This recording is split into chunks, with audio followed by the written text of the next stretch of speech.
and I know with reparenting, one of the things that's hard is there's a lot of shame and guilt. A lot of people come in and say, I had great parents, I don't want to feel bad, like I'm blaming them or shaming them. And there is enough shame and guilt with parenting as is, right? Even when you're a great parent, you feel like you're doing a terrible job.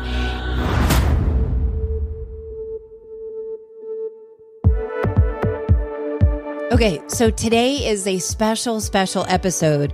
If you've been following me for a while, it's obvious I need lots of therapy.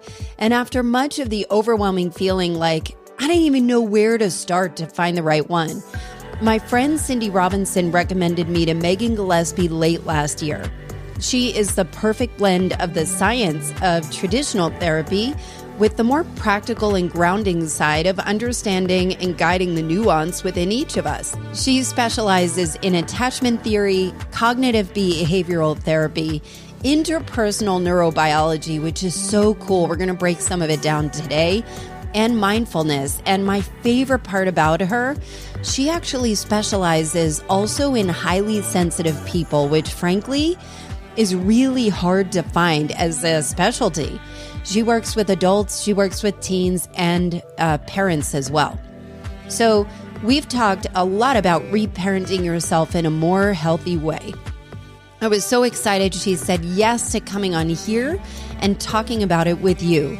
And if you're interested in watching me unfold my own psychoses, please subscribe to ALLISON'S and get my weekly emails. Also, I want you to think about some of the conversations you've been having in your own circles. I mean, based on what I can tell and your feedback, we're all going through some massive transitions. I know if you're listening to this, you probably are as well. I mean, figuring out what you want, figuring out where your place is in the world, trying to find a new path. I would recommend sharing this episode with anyone and everyone you know that is seeking a more aligned path for themselves, and I'll thank you in advance for doing it. Because honestly, that is how culture changes as we start to make these changes in our own lives and communities. Here is my chat with my actual therapist, Megan Gillespie. Yes, so today we are talking about reparenting. And what I did not realize, can you help me define reparenting? Yes. So reparenting is essentially giving yourself what you didn't receive as a child. So when I was looking up reparenting, what I thought was interesting is that reparenting is also a controversial type of therapy where the therapist shows up as the parent. Is that true? So yes, and reparenting as a therapy is a little bit different. So a lot of people define it now as, giving yourself what you needed as a child. So it doesn't have to just be done with a therapist. It's something you can kind of heal yourself in that way as well.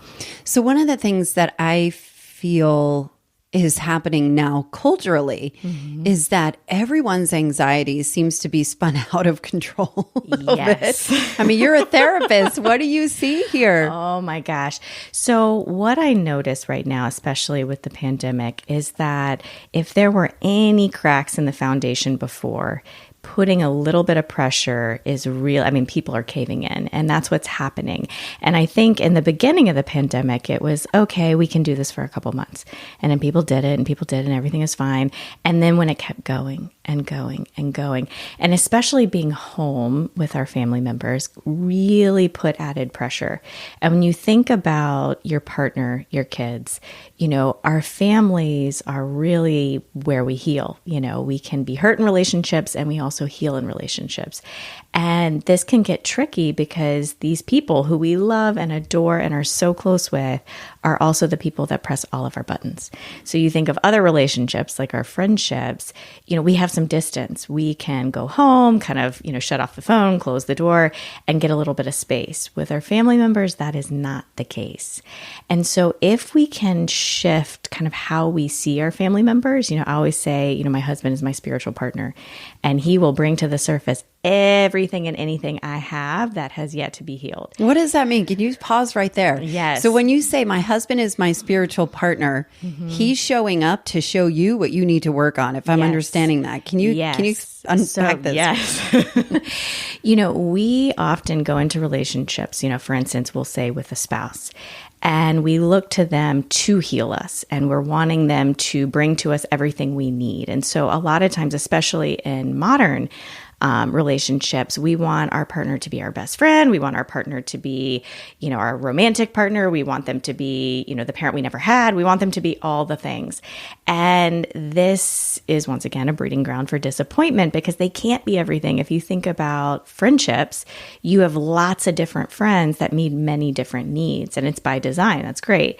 One person can't meet every need. Now, that being said, when we are in partnership with our spouse, they're going to bring up and trigger all the things within us. And you can, I'll say triggers are your treasures. When you get triggered, and people say, what is a trigger?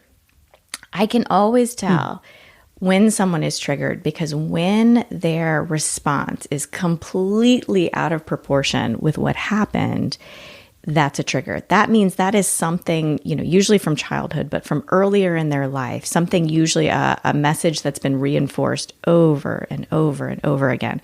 So it's a tender spot. So it's, almost you think of a wound and we've kind of put a Band-Aid on it and it's fine, but something or someone has now ripped open that Band-Aid and now the person's going, right? That's what you're seeing in their behavior. And we see it with our kids as well, right? The intensity of their feeling shows us, or, their behavior shows us what they're feeling. And so when, I used to work with couples and when I would see, they'd go back and forth over something that seemed kind of innocuous. And one of the partners is saying, I just don't understand. This is so stupid. This is so silly. Just get over it. And, we are, normal, rational beings. And so if someone is responding in that way, that tells you there's something deeper underneath the surface. And so if you can get curious and ask questions instead of getting into this match over, no, I didn't. Yes, you did. No, I didn't. Yes, you did. You really get to that person's story.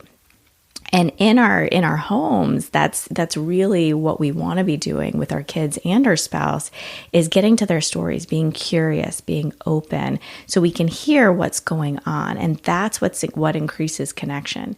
And that's ultimately what we want, right? Is that authentic connection. But safety has to come first. And that's where I see people kind of getting in trouble. I wonder what the difference is between, there are some people, if I'm thinking about past relationships, that would bring out the worst in me. Mm-hmm. So can you explain the difference between a trigger and this is not the right person? Mm-hmm.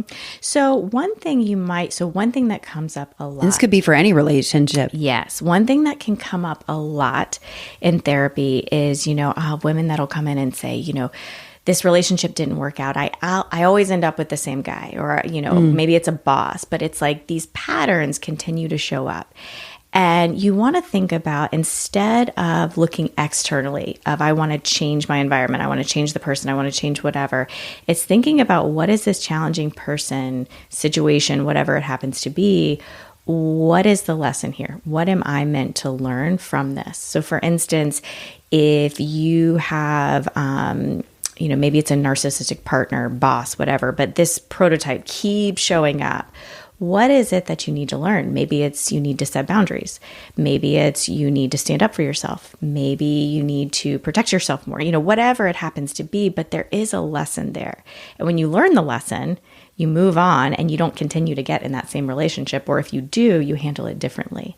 And so that's really what therapy is about, is unpacking our stories to say, okay, what lessons are here and how can we change our behavior or our response so that we're getting a different outcome? So when I think about reparenting or our childhoods in general, it's easy to recognize the trauma that comes with an abusive parent, a narcissistic parent, an alcoholic parent. But I think that there are so much more nuances. And I learned this myself through Cindy Robinson, our mutual contact and frequent guest on Culture Changers podcast. I love Cindy. I love her too. And, I think I remember having a conversation with her and talking about, my mother telling me, never rely on a man to make your money. And she labeled it as trauma. And I was like, that's not trauma.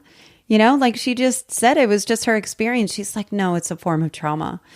I want to be able to give permission to us to recognize whether it's trauma or not, but something that was so significant that we diminish in adulthood and needs to take a deeper look. Yes. So we talked about this right before we started, and I want to kind of go back to the nuance. And I found that as well, is there's the obvious, my father was an alcoholic or my mother was a narcissist. And then what I find more often than not is, emotionally absent parents that are busy with work, parents that can't emotionally attune. And what does that mean to emotionally attune? So when I'm attuning to you, I know you, I'm watching, I'm looking at your body language, your tone of voice, all of that to really see what is the need and then how do I meet that need. And from an emotional standpoint, that is honoring whatever you happen to be feeling and really trying to connect with you and help you in that moment. And that's where I see as parents, it's really difficult. And a lot of it is cultural, and I know with reparenting, one of the things that's hard is there's a lot of shame and guilt. A lot of people come in and say, I had great parents, I don't want to feel bad like I'm blaming them or shaming them. And there is enough shame and guilt with parenting as is, right? Even when you're a great parent, you feel like you're doing a terrible job. And a lot of it is in our culture of how we are taught to look at emotions. They're stupid, they're silly, get rid of them, get over it. Putting babies or little kids in rooms, shutting the door and just letting them cry it out, temper tantrums, things like that. And we've all experienced that at some point or another. And I think there is a cultural shift happening right now, and you're seeing it in the way, new parenting modalities that are coming out. But for many of us, we were raised with the, get over it. You're being too sensitive. You're being dramatic.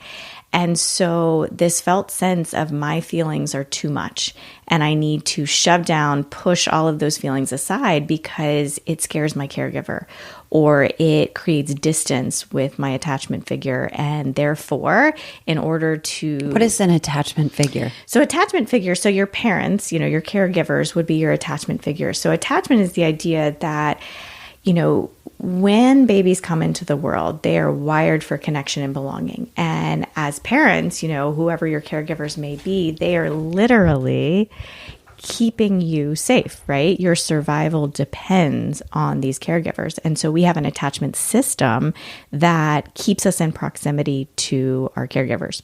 So what they call protest behaviors, those are behaviors that keep us in close contact. So with babies, you think crying, right? So when a baby cries, that is their way of saying, I need something, come to me, I need your aid, right? Now, if you look at modern parenting approaches, many of them say, ignore the crying because we want to teach the child not to cry. Well, there's a reason they're crying, right? And being able to attune to them and see what's the need is really important. So when you're constantly ignoring a baby's cries, the baby learns, I can't depend on my caregiver. And then that we sort of universalize these messages and it becomes, I can't depend on others. The world is not a safe place. Wow. Yeah. Wow. It feels like such a minor thing for just a sliver of time. Yeah. Well, and you think with the brain, 25% of the brain is developed when a baby's born. And from, when they're born to age 4, 90% is developed during that time. So those first few years are really critical in laying that brain architecture and with the nervous system. Can we talk about how we're screwing up our kids though? Because, I'm thinking, okay, I really screwed this up, like I'm past that age, but I do think there's so much overlap of what you're talking about that consciously it makes a lot of sense what you're saying. But then there's the shame and guilt that we're screwing our kids up. Yeah. And we are, like why, I don't know where to go with this. So, one thing to be aware of is there's rupture and repair. So you're never going to be a perfect parent, right? And that's something to normalize. We are not going to get it right. And that's in any relationship, right? Think about your relationship with your friends, with your partner. It's not going to be perfect all of the time. It shouldn't be, because that's where those growth moments happen. So really focusing more on the repair. So every mother I've ever spoken to has had that moment where they lose it on their kids, right? Or their partner, whoever it happens to be. We have that. It is totally normal. Really, what you want to do in those moments is regulate your own nervous system and come back and repair that moment. And fortunately, we know with the way the brain works is there is something called neuroplasticity, which is essentially we can rewire the brain. So regardless of what happened, in your childhood, or what happened, let's say you're a parent and your kids are older and you're like, oh my gosh, it's okay. You can repair those things. And so I don't, like you said, I don't want to get into the shame blame piece of like, oh my gosh, I'm messing up my kid, because actually that anxiety is going to keep you from truly connecting with your child or with your partner, and can be the biggest killer of connection. So having compassion is the number one thing in parenting, or really any relationship, is you've got to start with self-compassion. And, so if you're going to think of it a mantra though, because I'm thinking about the parents, myself included, or, let's be real, this is all for me. This podcast is all a big, long therapy session for myself. But apparently some other people are benefiting too. But I'm thinking about, what are the things that we tell ourselves when we start to get into that shame spiral? Is there a mantra? Is there a something that can help us? I love what you said about rupture and repair, and that, okay, it's all part of the course. Where do I go from here? But what can we tell ourselves that is more compassionate than, just being in that spiral and being angry and crying and trying to figure out what to do next? Yeah. So I think the number one thing I see that happens is, once again, those old wounds come up for people, especially in parenting. Because if you didn't know where your childhood stuff was, you see it play out in your own parenting. And so I have a lot of clients that'll come in and say, I don't really remember how I was parented, or I don't really know what the messages I received were. You can see them in those parenting moments. So when you get into those shame spirals, I want you to think about, what are the messages I need to hear now? And what are the messages that Allison at 6 years old needed to hear? Because what's happening is, when our kids get dysregulated, so when they start throwing that temper tantrum, the part of us that was not seen and recognized as a 6-year-old, as a 7-year-old, whatever age it was, starts to come up. So for many, I would say the overwhelming majority of us, we were taught we don't know how to deal with big emotions, because once again, they were, push them down, go in the room, get yourself together, be happy, happy, happy. And so when it comes up in our child, our own nervous system gets dysregulated, and we start to get frantic because we don't know what to do. We just want it to go away. And so the first thing is to focus on yourself. And that seems a little paradoxical, because it's like, okay, shouldn't I be controlling my kid? What we know with polyvagal theory, which is essentially, how the nervous system works, is that the best number one parenting tool you have in your toolbox is your calm presence. So your own regulated nervous system is the number one thing you have, because our nervous systems play off each other. So our kids come into the world, they're not fully developed yet, right? So they feel and they sense everything, and they have no idea what to do with it. And so when they become overwhelmed with an emotion, you see it in their behavior, hence the temper tantrums, the meltdowns, things like that. And so what they're looking for from you in those moments is they need help, right? So joining with them and reminding them you're safe, right? Now here's the tricky part. If you don't feel safe in your body, it's going to be impossible to help your child feel safe in theirs. And so the first step is always learning how to build a relationship with your body, learning those cues of, oh my gosh, I'm becoming dysregulated. Because what I notice is, you can give a million tips and tricks in the world of, how to calm the body. But if you're waiting until you're level 12, right, and you're literally, steam's coming out of your head, those tricks, taking deep breaths, things like that, are going to take a lot more time, right? It's like if a car is going 120 miles per hour and you put on the brakes, it'll stop the car, but it's going to skid, right? It's going to take a while to stop. And so knowing the cues in your body that kind of tell you, I'm starting to feel anxious, or I'm starting to get kind of angry, right? Noticing them in the very beginning and then starting to, calm the body using deep breaths, mantras, things like that is going to be a lot more beneficial than waiting until you're already screaming, right? Yeah. So how can you talk to us about regulating your nervous system? Because I know you mentioned like 3 different levels. So yes, so there are 3 different levels, and I we'll kind of put it in basic terms. For the nature of the podcast, but you think of, so you have the vagal nerve, and then that's the longest nerve in the body, and it runs from the top of your head all the way down. And you've got 3 different levels. So think of a house. So you've got this comfy, cozy house, and the top layer, you'll say, like your green light, so to speak, is safety and connection. That's where safety and connection live. And when you're there, you're able, you feel good in your body, you feel safe, everything feels okay, and you're open to connection. Right? Now, you have something called neuroception. And neuroception, which was coined by Dr. Stephen Porges, that is basically, you're always scanning for cues of safety and danger. Always. This kind of happens below the surface. So your thinking mind isn't really detecting this. This is just always. So think of an alarm system in your house, right? It's always there. It's always going. But unless it's going off, you don't really notice it. And so that's what's happening in our bodies. And so we're scanning for cues of safety and danger. And if we find one, our sympathetic nervous system starts to flare. So that is, starts pumping adrenaline and getting ready for that fight or flight response.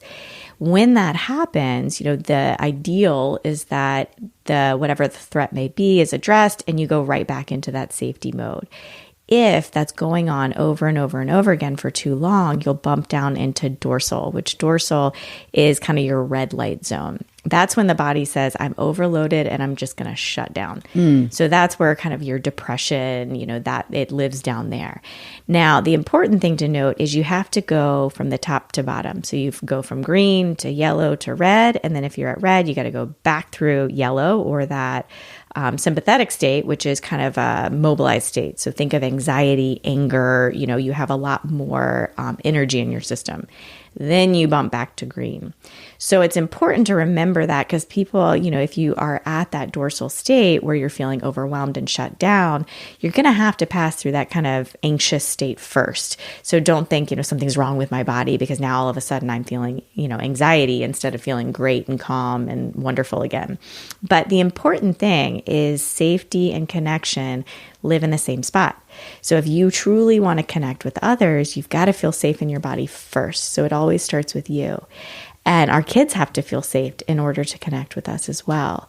And so in parenting, being able to create that safety with your child where they can come to you no matter what's going on is really important. So I'm wondering what it looks like in real life to go from red back through yellow to get to green. Because I'm thinking about, like, I don't know. I feel like I'm always in an anxious state or, a wound up state. So I don't know where I am, so how do I, what does it look like in real life? So we're all often moving, from green to yellow to red and back to yellow into green in a specific moment that could happen. So, one example might be, okay, you go to, let's say, dinner with friends. And you leave, you feel great, you're in a green state, you're excited to go and connect with people, you sit down, and then all of a sudden the conversation steers to something that makes you uncomfortable. Maybe you're comparing yourself to your friends, maybe all of a sudden you feel inadequate, and then all of a sudden you're in yellow, you're in sympathetic, and you're feeling inadequate, you feel like you're not meant to be there, you've got all these messages in your head, maybe they're messages, once again, those core messages from earlier in life of like, I'm not good enough. And that starts to flare. Now, if you aren't able to pull yourself out of that, you might get home and really start ruminating. You get into the shame spiral. You can't pull yourself out. And now all of a sudden you're in that dorsal state. I just want to get into bed. I want to pull up the covers. I don't want to go anywhere tomorrow. I feel, awful. So that's what it might look like. But then all of a sudden you get up, you're feeling a little better. Maybe your husband says, hey, let's go take a walk. You take a walk, you talk about it. Now all of a sudden, as you're talking, you might get anxious and you're once again overthinking it.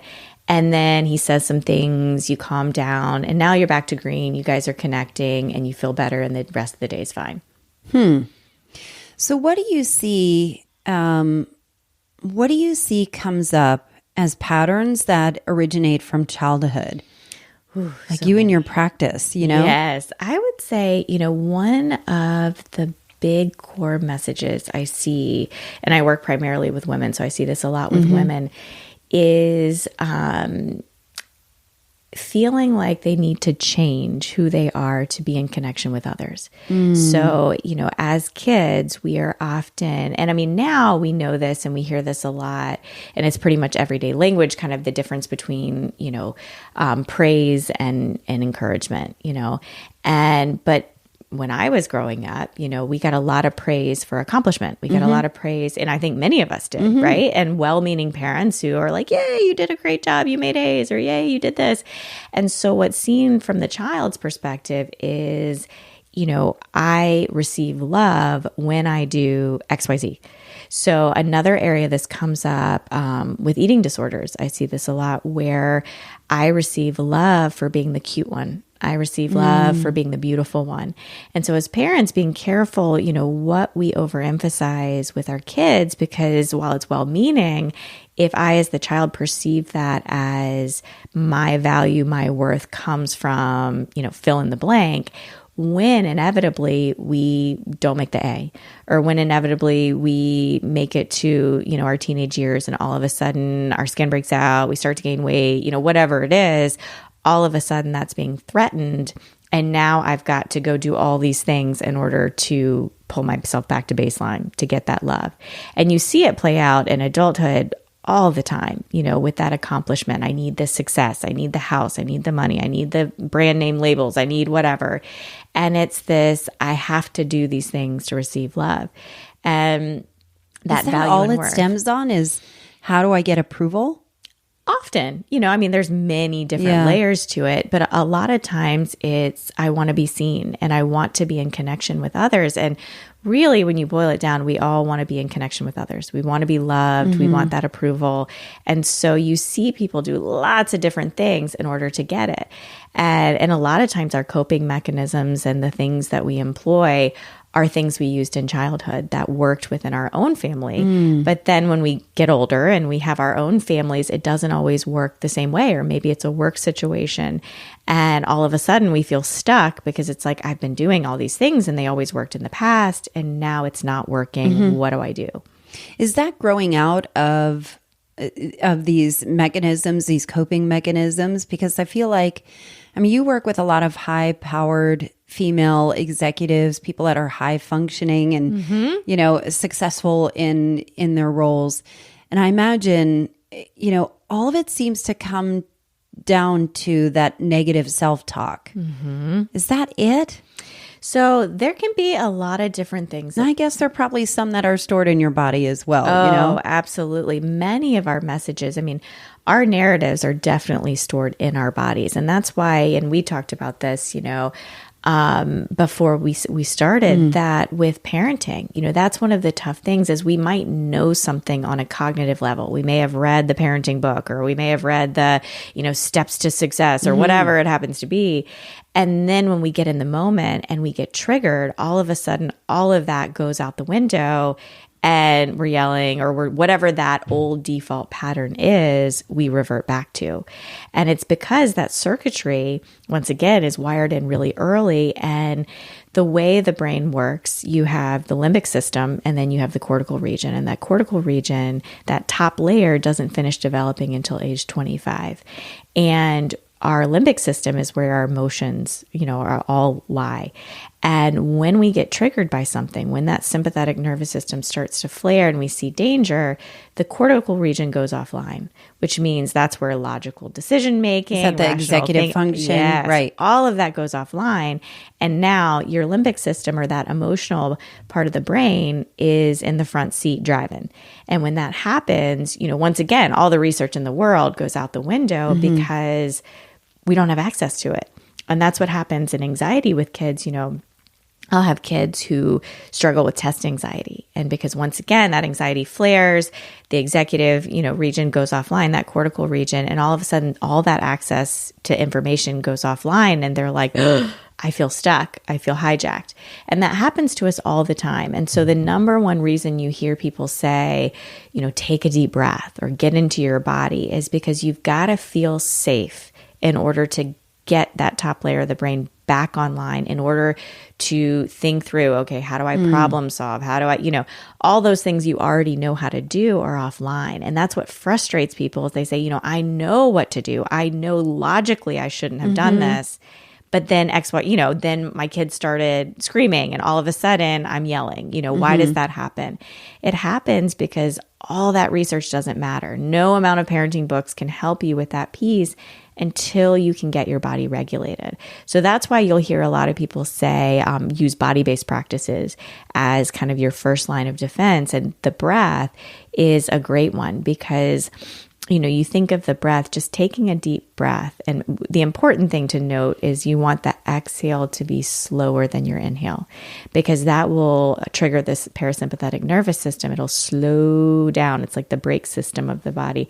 Slow down the body, and that brings everything back online. You're able to think more clearly. And it takes a few breaths. I mean, it's not like like you do it one breath and all of a sudden magically everything's better. But that's the quickest way to slow down the body. And so pairing breathing with anything, whether it's yoga, whether it's like taking a mindful walk, whether it's just, sitting, whatever it happens to be, that can help slow down the body really quickly. So how do you guide people to begin rewiring this? So it sounds like these body-based practices are so obvious, but sometimes we don't feel like we have time or access or just not in the mood. You know what I mean? Like you want to be angry. Yes. You want to go through those emotions. How do you begin rewiring?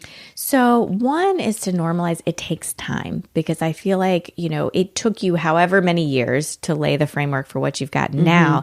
To rewire that, it's going to take some time. It doesn't happen overnight. And so one, normalizing that, because I know people can get frustrated like, even though I knew that wasn't going to happen overnight, I'm frustrated because I want it to. And so recognizing and giving yourself grace and compassion that it's going to take a little time, and that's okay. And to recognize even the small steps that you're making. So with body-based practices, or really any, skill set you're trying to cultivate, you want to do small steps each day. And you want to give yourself credit for it. So building that self-trust is going to be really important, because for a lot of people who have, deep, deep inner wounds, they've lost connection with themselves and don't trust themselves. And so building self-trust. So it might be, I would say, start with something really small. So even 2 minutes a day, right? Some promise that you make to yourself, I'm going to show up and I'm going to do this 2 minutes a day. So make it under 10, because you want it to be something that you can actually do each day. One I'll tell clients is doing a check-in 3 times a day.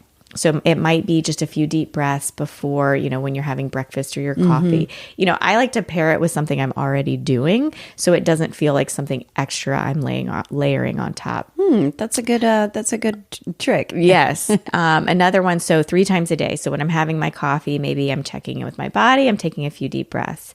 Maybe at lunch, when I'm sitting down to eat my lunch, I'm once again checking back in with my body, taking a few deep breaths.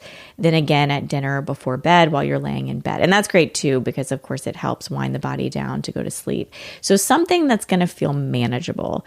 Another trick that can help you get out of your head and into your body. So with anxiety, we're stuck in our head, right? We've got all of these spiraling thoughts. So when you start to notice that, a quick one is called 5, 4, 3, 2, 1. So like the Mel Robbins thing. Yeah. So 5 things that you see in the room, 4 things you hear, 3 things you can touch. So maybe it's like clothing or the cushion under your seat, 2 things that you smell, 1 thing that you taste. And so really that's designed to once again bring you back into what's actually happening. That sounds like a distraction technique though. Well, it's helping you get back into the room. So when you're in your head, you're thinking about something, usually something in the future, like, I've got all these things to do. Yes. Right. And so it's getting you out of the future and pulling you back into where I am now. Right now, I'm on the couch. Right now, everything's okay. Right now, I see, my son across the room. Right now, I see, so it's helping you bring yourself back to now. And usually for most people, what's happening now is perfectly fine. It's all these projections and thoughts that they have about the future that, of course, haven't even happened are what's causing a lot of the distress. There are so many nuggets of wisdom here that I'm so excited to employ. What do you know that you wish other people could know? I think one thing that I've learned, and this is through my own journey, because of course we're all, getting better each and every day, is that starting from within. Because I know, in my 20s, especially like looking outward at what can I change? What can I perfect?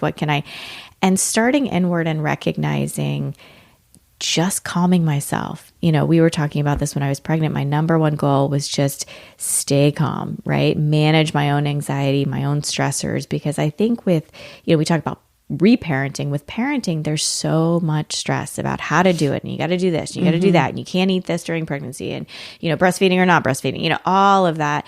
And there's so much stress and anxiety about doing it right. If you can just focus on having grace and compassion and talking to yourself, and we kind of touched on this, but really changing the way you speak to yourself, because the way you speak to yourself is going to come out in how you speak to others. It's going to come out in your relationships. So if you are really judging yourself hard, that's going to come out in your parenting. That's going to come out at your spouse. That's going to come out at your friends or work or whatever it happens to be. And so if you can change that dialogue with yourself to one of compassion, of when you make a mistake, for instance, a quote unquote mistake. And I say, mistakes and quote unquote failures are always opportunities for growth, because you can't learn without making some mistakes. And if you can normalize that as part of the process and say, I'm learning, it's going to change the way you move into things. Because if you look at mistakes and catastrophize and, oh my gosh, that means I'm terrible, nobody's going to like me, I'm going to get fired, you're not going to be willing to step into your power and take the risks and move into new experiences that are going to get you to where you ultimately would like to be. And you're going to stay stagnant. And then that's going to create its own level of distress. So that is our own block, isn't it? Is that it? I mean, often our self-talk.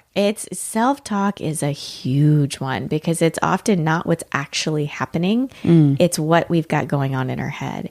And if we can have compassion for ourselves, we're much more likely to have compassion for others. We can't give to someone else what we don't already carry. And so focus on, and it sounds simple, but of course this is really hard to do in practice. It's hard in practice, yeah. And so even recognizing, once again, when you make small steps, when you move into something that feels challenging, and maybe you do make a mistake, maybe it didn't go perfect, and you say to yourself, that's okay.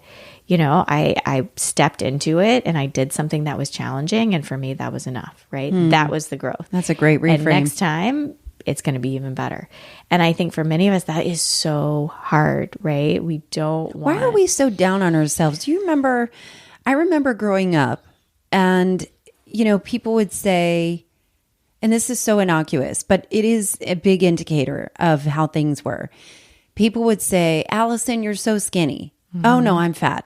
Why do we always reject, even from a little, even from a little girl, or like, you're so pretty. Oh, no, not me. Or don't look at me. I don't have makeup today. Or don't look at my nails. I didn't get them done. Yeah. Because we're busy doing other shit that's more important than getting your nails done, Yes. Like, I wonder, why are we always diminishing ourselves? Is that cultural? And it goes, like we continuously do this to ourselves. Yeah.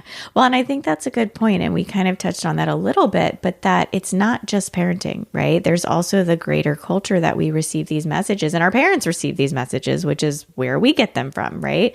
And I think it's this feeling of we have to show up a certain way in order to be loved. The other piece that goes back to the emotions is think about when you're a kid and you are complete, you're throwing a tantrum or you're really upset about something and it feels really important to you in that moment.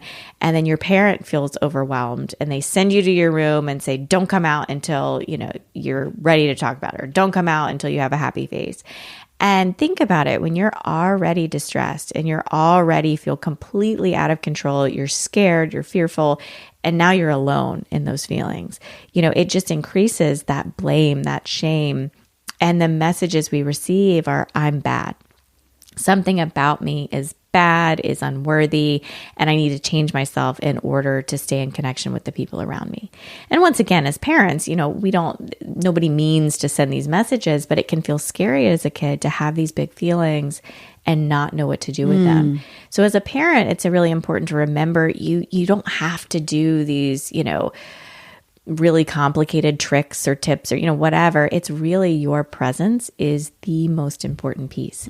So your calm presence, that alone tells your kid, you might be having big feelings, but they don't scare me and I'm not going to leave you. I'm going to be here with you as so you powerful move through it.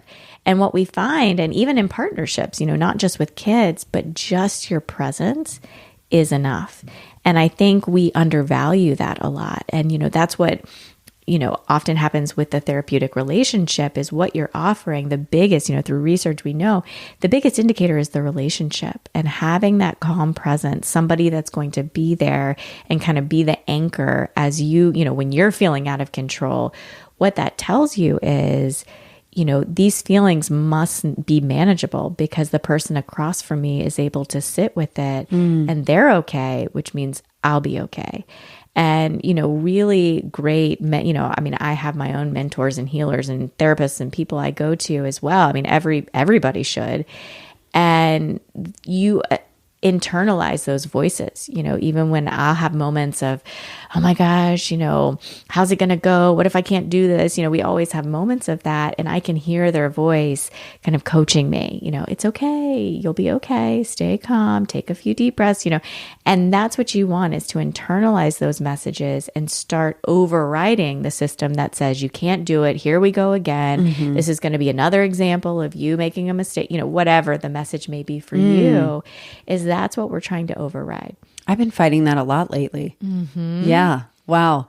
And I'd love to ask you a personal question because you're a new mom. Yeah. So you have an almost 8-month-old, but you've worked with children, you've worked in education, you are working in therapy, working with a lot of mothers. Now that you're on the mother's side, what do you know now, having a son, being a mother, that you couldn't have learned otherwise? Oh man, I think there's been a couple lessons. One, I've recognized how much, and I knew this, but now, of course I know it on a whole different level, but mom guilt, a feeling like, no matter how great you are, and even once again, from a cognitive level, you're doing all the things, your child, Jack's doing great, and there's still this feeling of you should always be doing more. And it was funny, I was actually talking with my OBGYN about this, and we were talking about this new group I'm doing, and she said, honestly, the thing that I see with all moms is in our culture, we've been taught that as moms and as women, we should be able to do it all. And we run ourselves ragged. And even when the support is there, and even when the husband is, what can I do? Or partner, what can I do? How can I help? It's being able to receive. And I thought, oh, yes. And I noticed that with myself as well, as having to fight that tendency to want to do it all and being able to receive and accept the support that's there. So let's talk about this group. So this is a new thing for you. So you are in private practice, but you are starting to do some offerings that are really powerful for mothers, for executive women, for women. Can you tell us more about it? Yes. So my Finding Balance in Motherhood, and this is out of a lot of, like you said, my first master's was in teaching. So I trained teachers, I did parenting groups. Second master's was in counseling. And now I do, I have a private practice practice and do therapy. And just from what I've seen from all areas, from working with kids, from working with moms, and now being a mom, and all of these pieces. And once again, what I've found, with my own experience and with clients is that really diving into your narrative and figuring out how to regulate yourself has the most powerful effect on everybody in your world. Your child, your spouse, your, work relationships, friends, whoever it may be. It has such, how we show up in the world affects everyone. And even from the standpoint of when you show up as a mother in a different way, you give permission to other mothers to say, okay, I need to set some boundaries. I need to do some self-care, and I think, and I'm sure you have some, and I have some as well, friends who give you permission and say, you don't have to make excuses. Like, you need some self-care. Don't show up to the playgroup. Don't show up to the, whatever it happens to be. And I think that's so important. And we heal in community, and we need other people to help us, because this is deep, powerful, soul work we're talking about. It's not something I love that you're doing this. I love that you're doing this. It's not an easy, here we're going to 10-step process. We're going to throw on the Band-Aid and here we go. We're going to keep going. We need powerful communities of women helping us do this work, because it is powerful work. And so, I created a group that's basically synthesizes everything I've learned through my career, through my own experience, and helping mothers see this. Because even recently, as a couple years, like some of the things I've learned, I'm like, oh my gosh, if every mom knew this, if every woman knew this, it would be a total game changer. And learning how to do it. But once again, it's not I take the deep breath and magically everything's better. It takes time to rewire these messages that we've received. And we need support along the way. So it's a virtual group. So this one is not considered therapy. I call this a masterclass, because I think this really is something every woman needs, right? It's not just if you've had a really challenging, childhood. It's not if you've, got kids that are really challenging. It's for any mom. I think we all deserve that encouragement and support. And so, so the groups start in January, late January. And I've actually had a number of women reach out and say, hey, I actually really want to do this. And I have a number of friends that want to do it with me. Can we create our own group? And so, if that's you, that's also a possibility. That's a great idea. Yeah. Well, I have some that are like, man, we all want to do this together. Yeah. And it's not, can we do it at a time? Maybe that's not offered, on the website. Can we all kind of come together and see what works with you and create our own group? So yes, that is available as well. But really, I just want to make sure this is accessible and that women have, this offering. It's going to be a mixture of, group support and time with the group, and then also video modules and workbook and things that when you leave the group, you have something to go back to and say, okay, we learned this practice. Let me watch the video so I can remember what to do. That sounds amazing. How can people work with you otherwise? Yes. So you can go to my website. So it's www.meganegillespie.com, or sorry, just megangillespie.com. And then on Instagram, it's at Megan E. Gillespie. Megan E. Gillespie. Yes, I know. There's like 1,000 Megan Gillespies, so we had to throw in an E. Well, thank you so much. This has been amazing. I'm going to put all of your information in the show notes, but it is such an honor to have you. Oh my gosh. The pleasure on my was couch. All mine. Yes, the pleasure was all mine. I love that you got to hear Meg Gillespie in action, especially with the neurobiology of our emotions and how to rewire some of it for a more healthier future and practical ways to kind of have it in our toolbox. I've linked her info in the show notes. Her Instagram is on fire these days. She brings so much value, so much great conversations, and her reels are very funny and very poignant. You can also work with her as she's offering some group coaching programs as well as her private practice. As for me, I appreciate you being on this journey with me. You can get more personal updates and have some of these new insightful episodes delivered right to your inbox by signing up at ALLISON'S.com. Also, follow me on the socials where I am most active, especially on Instagram. Thanks for listening, and I'll see you next time.